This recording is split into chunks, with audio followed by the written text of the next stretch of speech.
चला मित्रांनो, प्रश्न क्रमांक 3 नंबर सिरीज आहे 7, 8, 10, 11, 13, 14 आणि 16. त्याचा फरक समजू. 7च्या नंतर 8 आले म्हणजे इथं 1 प्लस केलेला आहे.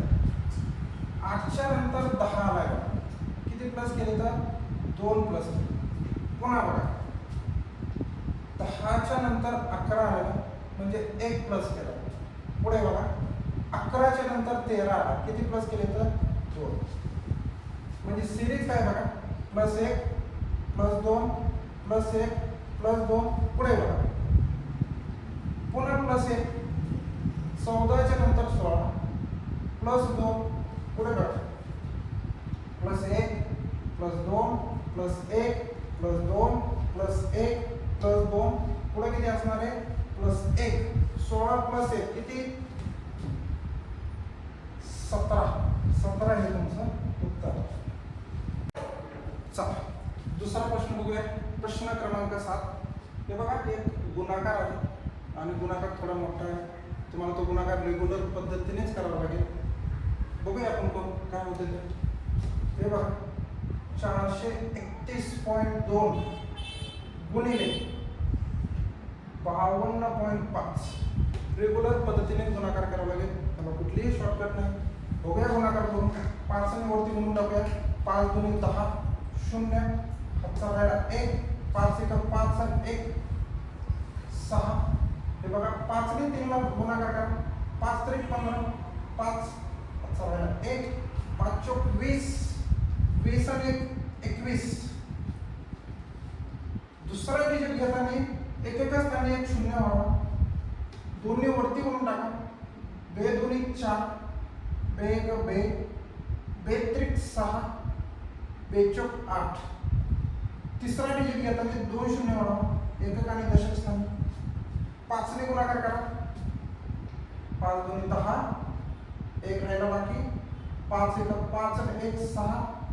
5 3 15. 1 राहिला. 5 चौक 20 आणि 21. सगळ्यांची बेरीज करून घेऊया. हे बघा 0 ला 0. 6 4 10. 1 राहिला. 6 आणि 2 हे 8 झाले. इकडं 6 12 1 13. राहिला 1. 10 6 16. 1 राहिला. देऊन टाकू. पुन्हा 1 ने गुणाकार करायचा आपल्याला. त्यांचा गुणाकार एवढा आलेला आहे. गुणिले 1 करूया. दशांशाचा सगळ्यात शेवटी विचार करूया. 1 ने 0 गुणले 0. पुन्हा 0. 1 ने 8 गुणले 8. हे 3. 1 6. 2 2. आता बघा दशांशाचा विचार करूया. हे बघा दशांशानंतर 1 अंक आहे. इथं 1 आहे आणि इथे 3 आहे. टोटल दशांशानंतर आहे तर 3 4 आणि 5. उत्तरामध्ये उजवीकडे 5 अंक सोडून दशांश द्यायचा. 1 2 3 4 5. म्हणजे उत्तर येते 22.6380. पर्यायामध्ये कुठेही नाही. पर्यायामध्ये आहे पर्याय क्रमांक 2. चला पुढचा प्रश्न बघा. प्रश्न क्रमांक 8 आहे. इथे काही तुम्हाला बघावं लागतात. काही गोष्टी असतात जशा की बघा काही शब्दांचे काही अर्थ असतात. ते गणितामध्ये मध्येचा अर्थ असतो बघा प्लस करणे. किती वेळा त्याचा पण अर्थ असतो. किती वेळा म्हणजे असते बघा तर गुणाकार करायचा असतो. पुढे बघा हे बघा 2/5 मध्येचा अर्थ आहे बेरीज. बिलकुल बेरीज पाठा मानून घ्या. 2/5 किती वेळाचा अर्थ आहे गुणाकार. किती वेळा माहिती नाही तुम्हाला.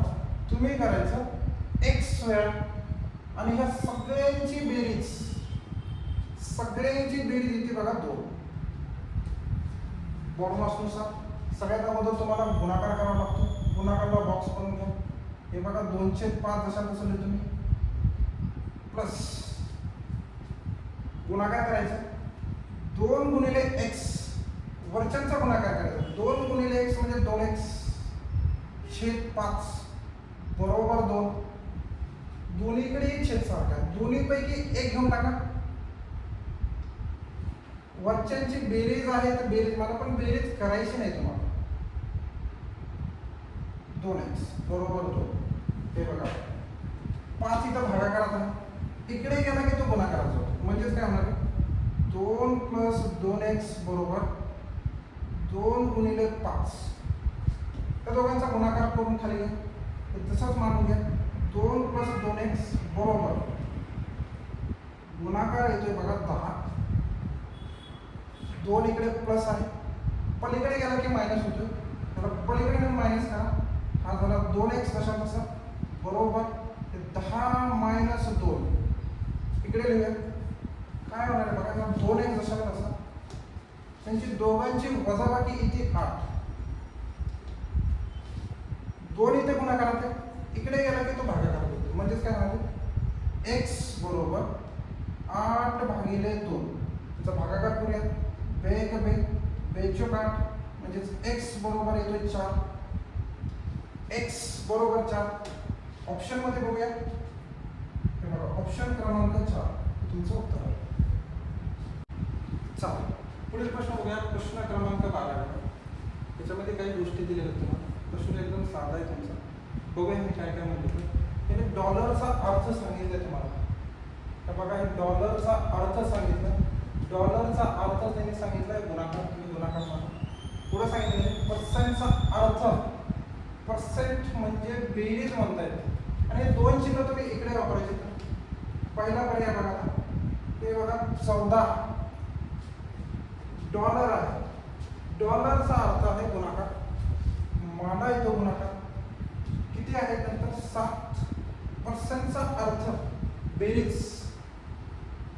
बेरीज 12. इथे तुम्हाला 100% बॉर्डर्स वापरायचं बघा. जिथं गुणाकार आहे त्याला बॉक्स बनवून द्या. गुणाकार अगोदर सॉल्व करा. त्याच्या दोघांचा गुणाकार होतो 14 × 98 प्लस हे 12 गुण.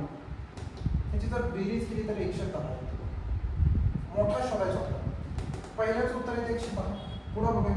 हे बघा 12. पर्सेंटचा अर्थ आहे बेरीज 12 प्लस 8. नंतर आहे डॉलर. डॉलरचा अर्थ आहे गुणाकार गुणिले 9. गुणाकारला अगोदर बॉक्स बनवून घ्या. हे 12 प्लस जशाला कसं घेऊन टाका. 8 9 72 होतात बघा. आणि जी बेरीज केली तर बेरीज होती 84. पहिला 110, दुसरा 84, तिसरा बघूया. हे बघा 14 डॉलर आहे. डॉलर म्हणजे गुणिले गुणिले 6. पर्सेंटचा अर्थ आहे बेरीज प्लस 33.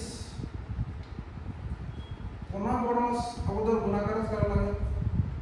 14 सखे 84 होतात बघा प्लस हे 33. बेरीज करून घ्या. हे 4 आणि 3 यांची बेरीज केली होती 7. 8 आणि 3 बेरीज केली होती 11. त्याचं उत्तर येते 117. चौथा पर्याय बघा 23. पर्सेंट म्हणजे बेरीज 8. डॉलर म्हणजे गुणाकार गुणिले 15. गुणाकारला बॉक्स बनवून टाका. 23 प्लस दोघांचा गुणाकार केला तर 120 येतोय. आणि याची बेरीज केली तर 143 येतो. सर्वात मोठा सांगायचा आपल्याला कुठला मोठा येतोय 143 हा सर्वात मोठा आहे. म्हणजे पर्याय क्रमांक 4 बिंदू होता. चला पुढील प्रश्न बघूया. प्रश्न क्रमांक 13. हा प्रश्न दिशाचा आहे. त्यासाठी अगोदर तुम्हाला दिशा परफेक्ट माहिती असणं गरजेचं आहे. बघूया आपण दिशा कुठल्या कुठे दिशा आहे.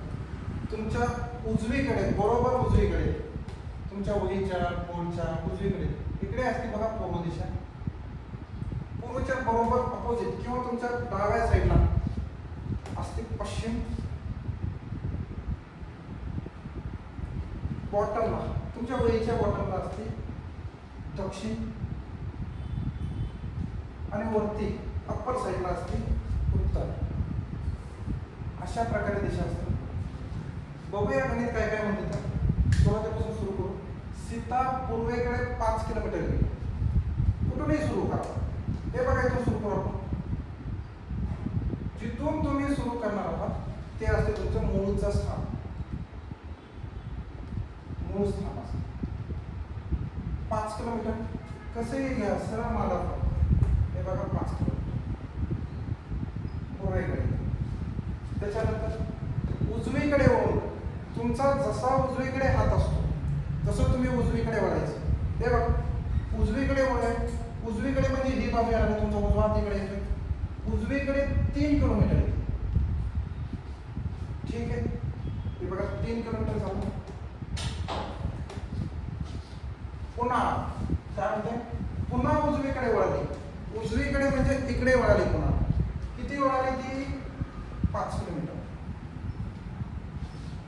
म्हणजे जिथून सुरुवात केली तुम्ही त्याच्या बरोबर पॅरलल आले. बघा हे झालं 5 किलोमीटर. हे 3 किलोमीटर आहे. म्हणजे इथं तुम्ही असा एक लंब काढला डॉटचा तर हे सुद्धा येते बघा 3 किलोमीटर. पुढे लक्ष द्या. प्रश्नाकडे तर ते सध्या मूळच्या ठिकाणापासून जिथं पासून शब्द लावलेला, कुणाला लावलेला पासून? मूळच्या ठिकाणाला लावलेला. तिथं सर्व दिशा दाखवायच्या. हे बघा मूळचं ठिकाण आहे, इथेच दाखवायचे सर्व दिशा. दाखवूया. हे बघा ही आहे तुमची पूर्व दिशा, पश्चिम, दक्षिण. मूळच्या ठिकाणापासून सीता इथे आहे म्हणजे सीता दक्षिणेकडे आहे. आणि किती किलोमीटर आहे? तर ते 3 किलोमीटर. पण त्यांनी विचारले काय बघा, त्यांनी विचारले त्यांना अनुक्रमेच उत्तर पाहिजे. अनुक्रमेच काय विचारले? अनुक्रमे. सुरुवातीला त्यांना इथं अंतर पाहिजे. तुम्हाला अंतरच दिलं पाहिजे. अंतर आहे आपल्याकडे बघा 3 किलोमीटर. कुठं कुठं आहे? सुरुवातीलाच 3 किलोमीटर पाहिजे. इथं आहे, इथे आहे. दिशा कुठली आहे? दक्षिण आहे. तुमचं उत्तर येते बघा 3 किलोमीटर दक्षिणी. उत्तर बरोबर. हे बघा मित्रांनो तुमचं उत्तर 3 किलोमीटर आणि दक्षिण. पर्याय क्रमांक 1 आणि पर्याय क्रमांक 4 मध्ये पण आहे. इथे बी आहे दक्षिण 3 किलोमीटर, इथे आहे 3 किलोमीटर आणि दक्षिण. पण त्याने विचार नाही अनुक्रम. त्याच्यामुळे तुम्हाला सुरुवातीला काय अंतरच सांगायचं आहे. ते पर्याय क्रमांक 4 मध्ये आहे. फक्त आणि फक्त पर्याय क्रमांक 4 मध्ये आहे. तुम्ही जर इतर टिक केलं तर हे उत्तर तुमचं चुकलेलं असतं. चला पुढचा प्रश्न बघा. प्रश्न क्रमांक 16. वस्तूंच्या किमतीत 30% कपात केली, त्यामुळे वस्तूंचा खप 20% वाढला, तर व्यवहारावर काय परिणाम? पर्याय तुमच्याकडे 16% तोटा, 16% नफा, 18% तोटा, 18% नफा. तर लक्ष द्या. समजा त्या वस्तूचा महसूल आहे, गृहीत धरा तो, गृहीत धरा वस्तूचा महसूल आहे 100 रुपये. फक्त गृहीत धरा. त्या वस्तूंच्या बघा 100 रुपये काय काय परिणाम? सुरुवातीला 30% कपात केली. 30% कपात म्हणजे कमी केले तर लिहून टाकतो. 30% कपात म्हणजे वस्तूची किंमत 30% ने घटली. बघा टक्केचं चिन्ह काढण्यासाठी छेदामध्ये 100 लिहितो. 30% ने कपात. 100 मधून 30 मायनस केले तर किती होणार? 70 होणार.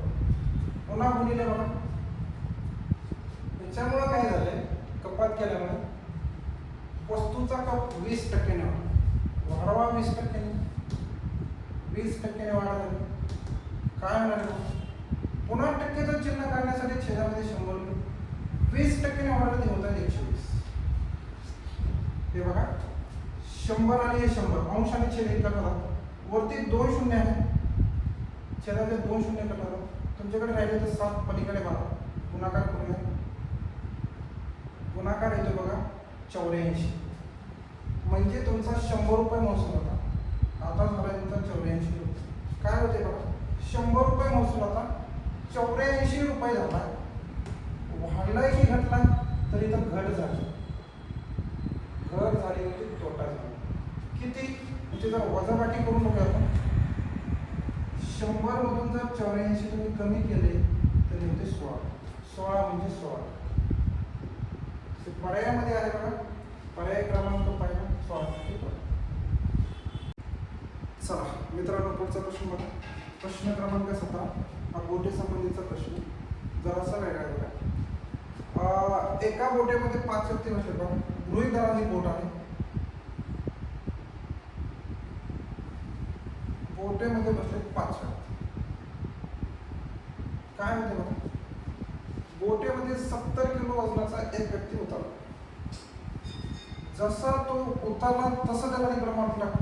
त्याचं वय, वजन, उंची जे पण असेल त्याला मारून टाकायचं. पुढे बघा, एक उतरला म्हणजे इतर काही इच्छा. आता पुढे काय होतं, त्याच्या जागेवर काय होतंय, एक नवीन व्यक्ती येतोय.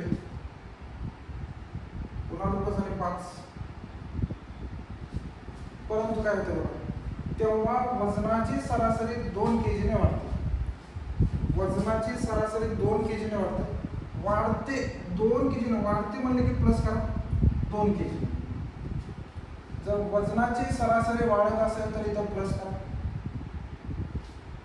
घटत असेल तर इथं मायनस करा. पण आपल्याकडे वाढती किती लोकांची वाढती, 5 लोकांची सरासरी 2 ने वाढते. म्हणून काय करायचं, 5 गुणिले 2.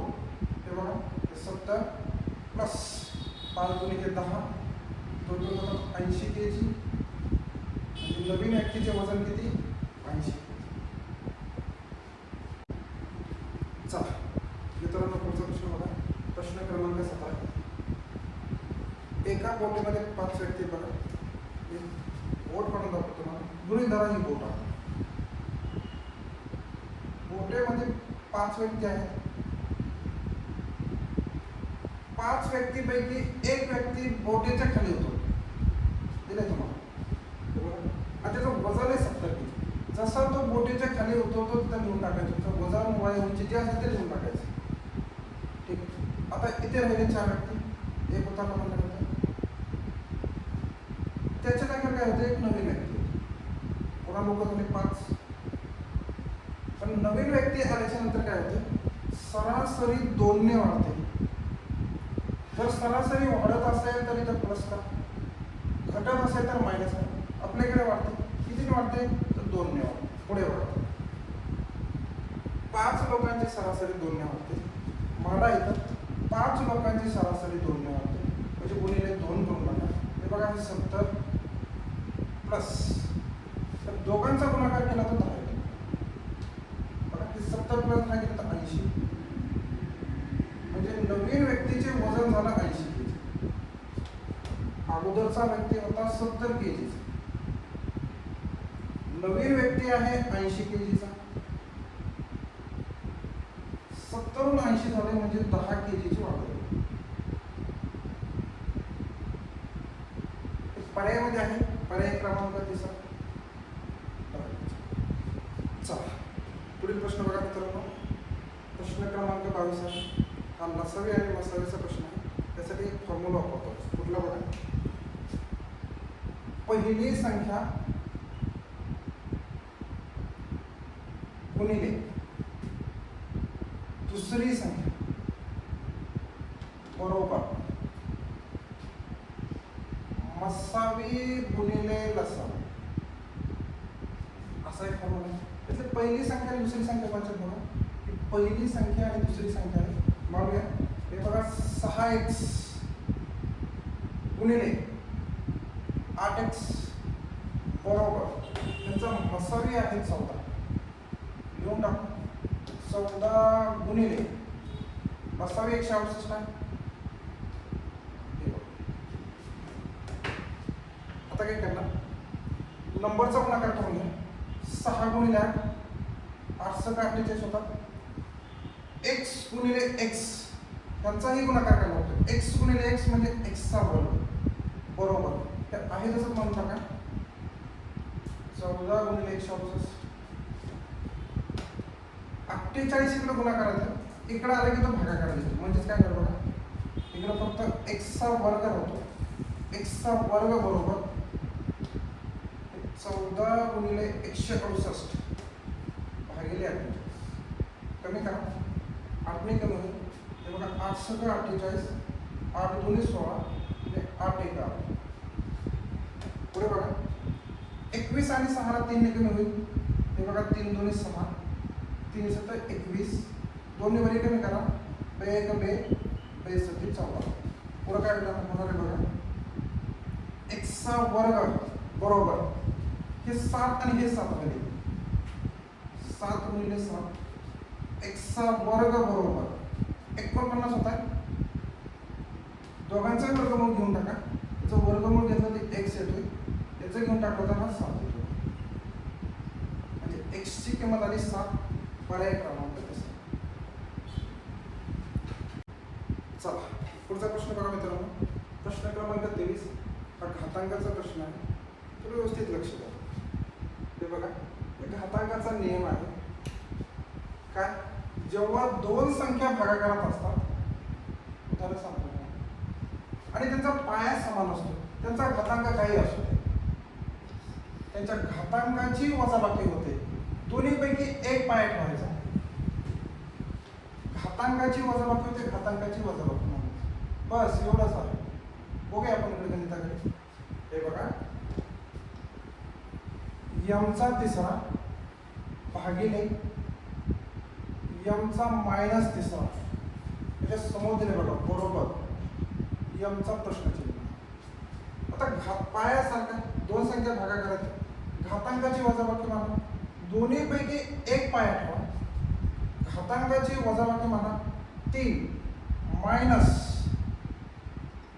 हा मायनस करायचा तुम्हाला मायनस 3 बरोबर आहे तुमच्याकडे यमचा प्रश्नचिन्ह. आता इथं फॉर्मसचा नियम आहे कुठला, जर कंसाच्या बाहेर मायनस असेल तर कंसाचे सगळे चिन्ह उलटे जातात. म्हणजे कसं बघा, प्लस ए मायनस बी प्लस सी मायनस डी.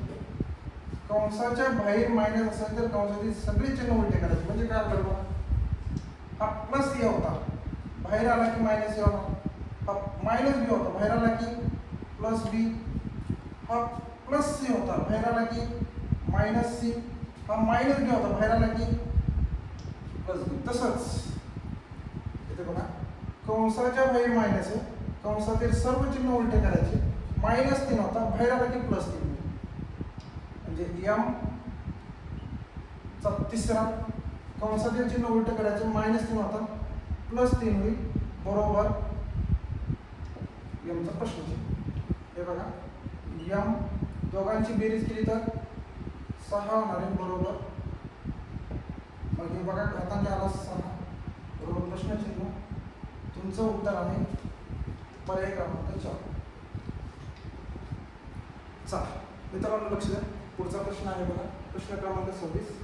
तुम्हाला काय त्यांनी सांगितलं, एका सांकेतिक वर्षात, ते वर्षात नाही तर त्याचा अर्थ तिथं चुकून झाला, त्याचा अर्थ होता बघा भाषेत. हा कोडिंगचा प्रश्न. त्यांनी काय सांगितलं बघा तुम्हाला, 256चा अर्थ सांगितला, लाल रंगाचे फूल. 589चा अर्थ सांगितला, हिरव्या रंगाचे फूल. 254 त्याचा अर्थ सांगितला, पांढऱ्या रंगाचे फूल. काय करायचं बघा, पहिली लाईन आणि दुसरी लाईन याच्यामध्ये सारखं काय बघा, कुठला नंबर सारखा आहे तर 5. कट करून टाका.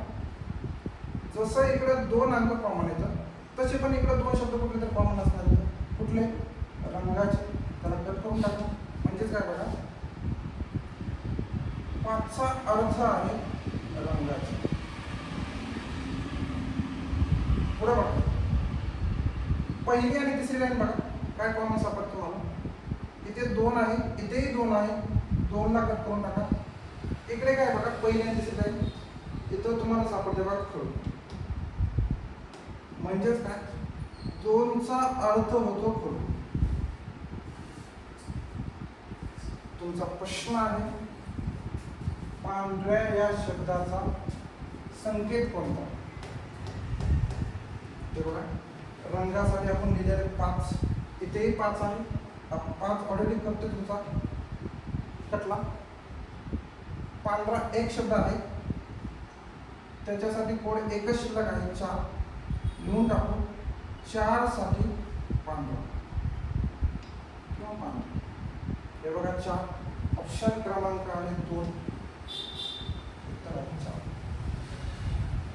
चला मित्रांनो पुढचा प्रश्न बघा. प्रश्न क्रमांक 27 हा बुद्धिमत्तेचा प्रश्न. एकदम साधा प्रश्न, जास्त काय कळलं काही गोष्टी का. हे बघा या दोघांमध्ये जो सहसंबंध आहे तो सहसंबंध तुमचा इकडे असला पाहिजे. बघ काय म्हणाले, हे बघा C च्या नंतर D आला, एकही अक्षर सुटलेलं नाही. एक आहे बघा C च्या नंतर D आला, तसंच इकडे पण असला पाहिजे. आणि यांची कसं फिरतंय बघा, इकडून इकडे फिरतंय तसंच इकडे पण फिरलं पाहिजे. हे बघा एकही अक्षर सुटलं नाही पाहिजे. अगोदरचं अक्षर कोण टाकायचं, B च्या अगोदरचं अक्षर आहे बघा तुमच्याकडे A, म्हणजे इथला अक्षर येणार आहे तुमचं A. पुढे बघा 6 च्या नंतर 8 येतं, किती प्लस केलं तर 2. तसंच 2 प्लस करा, हे बघा ते 4 आहे. 2 प्लस केलं इकडे जर 2 प्लस केलं तिथे किती येणार आहे, 2 प्लस 2 म्हणजे 4. ऑप्शन आहेत बघा आपल्याकडे, पहिलं ऑप्शन आणि तिसरं ऑप्शन जागेवर टाकलं, दुसरं आणि चौथं बघा. बघूया हे बघा T च्या नंतर V आहे, T च्या नंतर V आहे, T च्या नंतर V आहे. एक अक्षर सुटलेलं आहे, एक अक्षर सुटलं. इकडे बघा इथे R आहे, अगोदर एक अक्षर सोडा, R च्या एक अगोदर अक्षर सोडा, Q सुटतंय. कुठलं अक्षर असणार आहे, P. A to P, हे बघा A to P, A to H आहे. तुमचं उत्तर इथेच निघतंय, पण आपण कंटिन्यू करूया. हे बघा E आणि F आहे, काही अक्षर इकडे आले तर हे बघा E च्या नंतर F आहे. किती अक्षर सुटले, एकही अक्षर सुटले. तसंच G च्या नंतर एकही न सोडता हे चॅनल म्हणजे पर्याय क्रमांक 2. चला पुढील प्रश्न बघा. प्रश्न क्रमांक 32 हा बॉडमासचा प्रश्न. एक गुणाकार, 2 गुणाकार आणि एक बेरीज. बघूया गुणाकार करून बघूया. हे बघा 456 गुणिले 80 आहे, प्लस इकडे आहे बघा 456 गुणिले 20. जिथं जिथं गुणाकार असतो तिथं काय करायचं, बॉक्स करून टाकायचं, बिंदास, जास्त टेन्शन नाही. आणि शेवटी बेरीज करायची. बघा यांचा गुणाकार करूया. हे बघा 8 ने गुणून टाका, 0 विचार करू नका. 8 ने गुणलं तर किती होणार, 8 7 48, 4 आहे. आता 45 आणि 4 44, पुन्हा 4च राहतात. 8 चौक 32 आणि 4 36. पण राहिलेलं 0 काय करायचं, उत्तरामध्ये देऊन टाकायचं. प्लस इकडचा गुणाकार करूया. हे बघा अगोदर 2 ने गुणून टाका, 0 नंतर देऊन टाका. 2 गुणिले 7, 6 2 12, 1 राहतोय बघा. 5 गुणिले 10 आणि 1 11, 1 राहतोय. 4 गुणिले 8 आणि 1 9, हा 0 देऊन टाका. शेवटी बेरीज करा. हमेशा बेरीज उभी मांडणी करूनच करा. काय म्हणाले बघा, 36,480 प्लस 9,120, 0 0 0, 8 प्लस 2 10, हातचा राहिला 1. याची बेरीज केली त्याची 6. हे बघा 9 6 15, 1 राहिला. बेरीज केली त्याची 4, 45,600 उत्तर पर्याय क्रमांक 1 मध्ये. चला हा नफा तोट्याचा प्रश्न आहे बघा. प्रश्न क्रमांक 33 आहे. अ ने ब ला विकली एक वस्तू 25% नफा, ब ने क ला विकली 5% नफा आणि ब ला मिळाले बघा 160 रुपये जास्त. बघा हे सगळं एक फॉर्म्युला, जास्तीचे पैसे गुणिले 100 भागिले नफा. एकदम सोपं. जास्तीचे पैसे किती येतात, हे बघा हे जास्तीचे पैसे येतात 160 रुपये, मानून टाकू 160 रुपये गुणिले 100 भागिले नफ्यातील फरक. पहिला नफा आहे तुमच्याकडे 25% आणि दुसरा नफा आहे तुमच्याकडे 5%. मानू फरक म्हणजे वजाबाकी असते. हे बघा 25 - 5, पुन्हा एकदा मध्ये 160 गुणिले 100 भागिले त्याचा फरक घेतला तर येतो बघा 20. कमी कमी 0 0 गेला, 1 2 16 काय झालं, 8 गुणिले 100 यांचा गुणाकार केला तर येतो 800. 800 पर्यायामध्ये बघा बघा, पहिल्यामध्ये 600 700, पर्याय क्रमांक तिसरा बघा 800. हे तुमचं चला पुढचा प्रश्न बघू मित्रांनो. प्रश्न क्रमांक 36 आहे तो घड्याळीचा प्रश्न. घड्याळीच्या प्रश्नामध्ये कोण काढत असताना एक फॉर्म्युला आहे. तो फॉर्म्युला काय बघा, 30h मायनस 11/2 m. बस एवढंच. बघूया काय काय होतं. हे बघा 30. तुमच्याकडे एच किती घ्यायचं आहे, एच म्हणजे तास, हे 9 आहे गुणिले 9 करा मायनस हे 11/2 m. चा अर्थ काय, मिनिटं. किती मिनिट, हे बघा हे 30 मिनिट गुणिले 30 करून टाका. बस एवढंच. त्यांचा गुणाकार केला तर 9 त्रिक 27 म्हणजे 270 मायनस 2ने वरी कमी करून घ्या लगेच. हे 2ने जर वरी कमी केलं तर हे बघा 15 होतं. म्हणजेच काय 11 गुणिले 15 हे बघा 270 मायनस चा गुणाकार बघूया.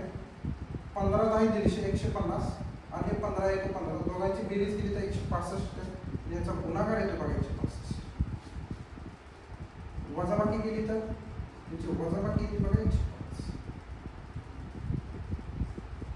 पर्यायामध्ये बघा पहिला 95 आहे, दुसरा 130 आहे, तिसरा 105 आहे. उत्तर 105 ला टिकलं. चला पुढचा प्रश्न बघा. प्रश्न क्रमांक आहे 37. हा पझलचा प्रश्न आहे, म्हणजेच कोट प्रश्न आहे आणि उंची संबंधित प्रश्न आहे.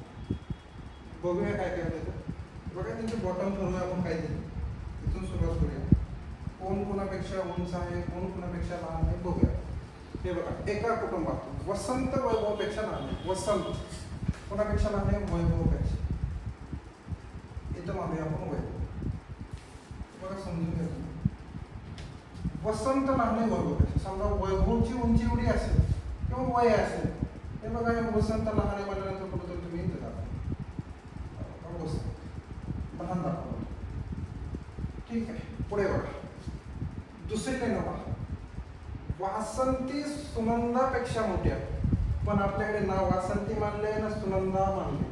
त्याच्यामुळे काय करा, ही लाईन थोडंसं फिला वेटी करा, थोड्या वेळाने वर. तिसरी लाईन वाचा. वसंत सुनंदापेक्षा मोठा आहे. वसंत सुनंदापेक्षा, हे बघा सुनंदापेक्षा मोठा आहे. हा सुनंदापेक्षा मोठा आहे म्हणजे सुनंदा लहान आहे. सुनंदा हे बघा झाले व्यवस्थित. वसंत सुनंदापेक्षा मोठा आहे. वसंत सुनंदापेक्षा मोठा आहे म्हणजे सुनंदा वसंतपेक्षा लहान आहे. ठीक आहे, पुढे बघूया. पुन्हा ह्या लाईनवर आहे. वासंती सुनंदापेक्षा मोठी आहे. वासंती सुनंदापेक्षा मोठी आहे. वसंतच्या बाबतीत काहीच माहिती नाही, पण आपण लिहून टाकू इथं वासंती. वासंती सुनंदापेक्षा मोठी आहे. झाली मोठी. वासंती आणि वसंतच्या बाबतीत कुठलीच माहिती नाही आपल्याकडे. पुढं बघूया, तिथं बघायचं. वासंती वसंतापेक्षा लहान आहे म्हणजे ही वसंतापेक्षा लहान आहे. हे बघा, जर आपण असं काढलं ही लहान दिसतात. वासंती लहान आहे वसंतपेक्षा. तर सर्वात मोठे कोण? सर्वात मोठे कोण येणार आहे? वैभव येणार आहे. बघा पर्याय क्रमांक दुसरा वैभव युक्त बरोबर. चला पुढे प्रश्न बघूया. प्रश्न क्रमांक 40 आहे. त्रिकोणी संख्येचा प्रश्न बघा. त्याच्यामध्ये पाया दिलेला तुम्हाला 11 आणि विचारली त्रिकोणी संख्या. पाया कोणता असतो? ती पहिली संख्या असते ती पाया असतात. तर पहिली संख्या कोणची? समजा एक लिहितो मी, तर तुमच्याकडे फॉर्म्युला बघा. त्रिकोणी संख्या बरोबर काय? दोन क्रमांक संख्यांचा गुणाकार भागिले 2. दोन क्रमांक संख्या कुठलेही दोन क्रमांक. जर पहिले 8 असेल तर दुसरी 9 असणार आहे, त्यांचा गुणाकार.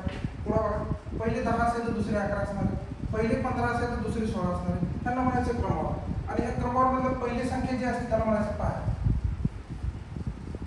म्हणजे तुमच्याकडे पाया आहे 11, म्हणजे पहिली संख्या दिलेली तुम्हाला. त्रिकोणी संख्या बरोबर बघा, पाया आहे 11. तुमच्याकडे फॉर्म्युला आहे दोन क्रमांक संख्यांचा गुणाकार. दोन क्रमांक म्हणजे बघा पहिली 8 आहे, त्याच्या पुढची क्रमांक आहे 12 भागिले 2. 2 ने कमी करा, बे 12 हे बघा 11 गुणिले 6 गुणाकार केला तर 66. हे तुमची त्रिकोणी संख्या आहे ती 66. पर्याय क्रमांक आहे दुसरा. पुढचा प्रश्न बघूया मित्रांनो. पुढचा प्रश्न क्रमांक आहे 41 आणि हा सरळ व्याजचा प्रश्न. सरळ व्याजचा फॉर्म्युला तुमच्याकडे असला पाहिजे, माहिती असला पाहिजे. सरळ व्याजचा फॉर्म्युला आहे मुद्दल गुणिले मुदत गुणिले दर भागिले 100. 100 का भागायचे? दर असतो हा टक्केवारीमध्ये असतो. 5%, 10%, 6%. टक्क्याच्या चिन्हांचे छेदात 100 देतो म्हणजे भागिले 100 असतो. पुढे बघा तुम्हाला त्यांनी सरळ व्याज दिले बघा. थोडासा प्रश्न फिरवला ना. सरळ व्याज दिले 5000 रुपये. हे बघायचं घेऊन टाकतो मी. सरळ व्याज दिले तुम्हाला 5000 रुपये, 5000 रुपये मागले बरोबर. आणि दर सुद्धा दिलाय तुम्हाला. किती दिला? दर दिला 5%. आणि 2 वर्ष काय ती मुदत आहे. विचारलं काय ती रक्कम कोणती? रक्कम म्हणजे मुद्दल विचारली. मुद्दल विचारली तर मुद्दलच्या जागी तुम्ही एक्स मुद्दल घेऊन टाका गुणिले मुदत आहे तुमच्याकडे. मुदत आहे 2 वर्ष. ठीक आहे, हे 2 वर्ष गुणिले दर किती आहे हे बघा.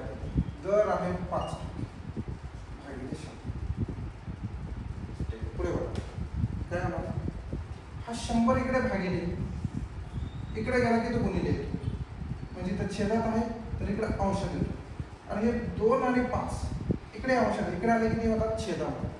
काय म्हणाले बघा 5000 100 गुणाकारात येतोय. हे बघा गुणाकारात आले 100 भागिले हे दोघंही अंशात होते. इकडे आले ते छेदात येणार आहेत म्हणजे हे 2 गुणिले 5 हे आले छेदात बरोबर एक्स. काय म्हणाले बघा 2 ने कमी करूया. 5 गुणिले 10 हा 0 तसा म्हणतो. 2 ने पुन्हा कमी करूया. हे बघा बे कमी हा 0 झाला. इकडचे हे 5000 गुणिले 10 बरोबर एक्स आहे. गुणाकार काय हा 0 फक्त इथं मानून टाका.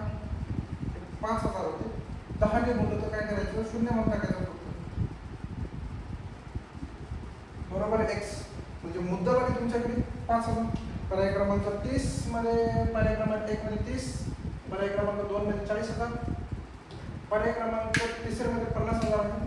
तुमचं उत्तर आहे पर्याय क्रमांक 30 50. मित्रांनो पुढचा प्रश्न बघा. प्रश्न क्रमांक आहे 44.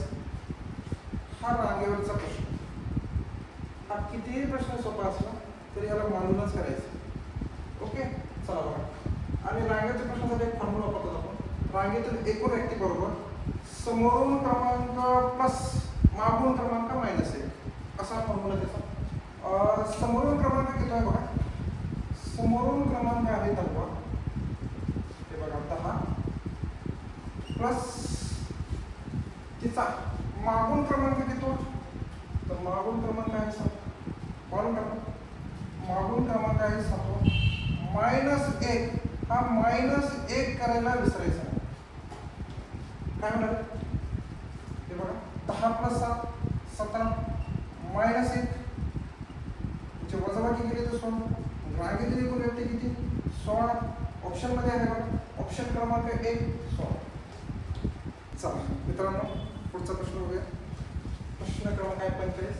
हा बॉक्सचे प्रश्न असतात आणि हे बॉक्सचे प्रश्न सगळ्यात शेवटी घ्यायचे असतात. जो लॉजिक लोक असतात. ठीक आहे बघूया काय लॉजिक आहे तुमचं. हा प्रश्न सोपा आहे जेव्हा तुम्ही सुरुवातीला घेतला असेल तरी चालू असेल. ते बघा 3 4 5 पहिल्या बॉक्समध्ये बघा 3 4 5 दिले 60. दुसऱ्या बॉक्समध्ये बघा 6 8 4 दिले 192. तिसऱ्या बॉक्समध्ये बघा 7 9 5 दिला प्रश्नाच्या चिन्हाच्या जागेत तुम्हाला विचार काय येऊ शकतं. तर बघा ही जी पहिली आकृती आहे ना बॉक्स आहे ना त्यांचं काय केलेलं बघा 3 गुणिले 4 गुणिले 5 याचा जर गुणाकार केला 5 × 20 आणि 20 × 60 हे बघा म्हणजे थोडक्यात काय आतमध्ये दिलेल्या नंबरचा गुणाकार इथं दिलेला. इथं पुढचा बघू चेक करूया याचं लॉजिक आहे का. 6 गुणिले 8 गुणिले 4 बरोबर काय होते बघा 6 8 48 आणि 48 ला 4 पट केलं तर 192 लॉजिक परफेक्ट नसतं. तिसऱ्यामध्ये पण तेच लॉजिक वापरा. सर्व अंकांचा गुणाकार करायचा बघा 7 गुणिले 9 गुणिले 5 बरोबर किती आहे हे बघा 7 9 63 गुणिले 5 केलं तर हे बघा 5 1 15 एक राहतोय 6 पंचे 30 आणि 21 म्हणजे तुमचं उत्तर येते 315 इथं यायला पाहिजे 315. पर्याय क्रमांक आहे दुसरा 315 हे तुमचं उत्तर आहे. पुढचा प्रश्न बघा मित्रांनो. प्रश्न क्रमांक आहे 52 आणि हा प्रश्न आहे हस्तांदोलनाचा. हा प्रश्न आहे हस्तांदोलनाचा. हस्तांदोलनासाठी एक फॉर्म्युला वापरला जातो तुम्ही पण वापरायचा तर काही वेगळं काही नसतं. हस्तांदोलन बरोबर n कंसामध्ये n मायनस 1 भागिले 2. तर तुम्ही म्हणताल n म्हणजे काय तर n म्हणजे काय घ्यायचं बघा n म्हणजे एकूण व्यक्ती किती आहे तुमच्याकडे व्यक्तींची संख्या घ्यायची बघा मग काय हस्तांदोलन किती लोक टोटल लोक 32 म्हणजे n ची संख्या झाली बघा 32 कंसामध्ये 32 मायनस 1 भागिले 2 हे बघा हे 32 यांच्यामध्ये गुणाकाराचं चिन्ह असते गुणिले 32 मायनस 1 केलं होतं तर 31 आणि भागिले 2 भागाकार करून घ्या 2 ने 31 ला भागू नका तर 2 ने 32 ला भागा तर 2 ने 32 ला भागलं तर इथे बघा 16 हे बघा 16 गुणिले 31 16चा पाना मला 31 पर्यंत कसं म्हणा 16 1 16 राहिले 1 16 48 आणि 1 49 496 पर्याय क्रमांक 1 मध्ये आहे 496 हस्तांदोलन होते. पुढचा प्रश्न बघू मित्रांनो. प्रश्न क्रमांक आहे 53. हा नाते संबंधाचा प्रश्न बघा जरा काळजीपूर्वक सोडवायला काय म्हणतात एक्स वायचा नवरा आहे हे बघा पण एक्स बघून घ्या एक्स हा वायचा नवरा म्हणजे ह्या दोघांचे लिंग केलेले आहे. हा पुरुष आहे आणि हा स्त्री आहे. पुढे बघा आणि जो बाण दाखवलेला आहे त्याच्या बाबतीत सांगितलं. हा बघा बाण एक्स कडे दाखवलेला म्हणजे एक्स हा नवरा ठीक आहे.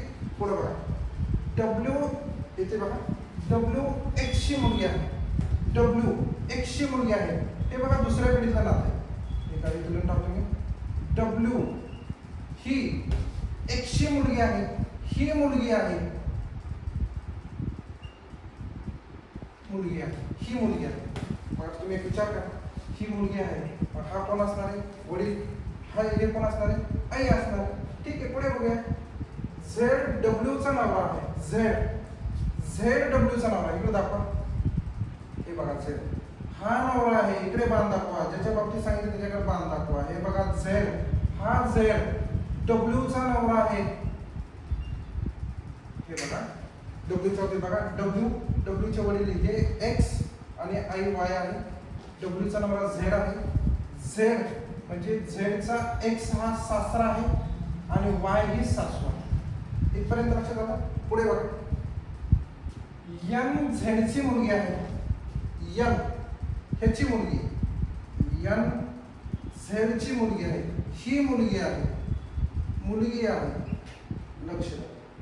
मग हा कोण असणार आहे यांचा हा वडील असणार आहे ही आई असणार आहे आणि बघा आईचे वडील आजोबा असतात आणि आईची आई आजी असते.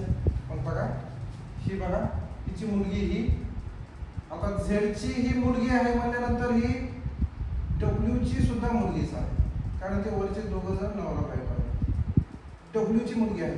मग काय मुलीची मुलगी ही बघा ही मुलीची मुलगी कोण असते नात असते. काय विचारलं मग एनचे डब्ल्यूशी एनच्या बाबतीत विचारले जो सुरुवातीला असतो त्याच्या बाबतीत नातं सांगायचं असतं. म्हणजे एन हा डब्ल्यूचा कोण आहे एन हा डब्ल्यूचा कोण आहे एन हा डब्ल्यूचा कोण आहे नात आहे. पर्याय क्रमांक 4.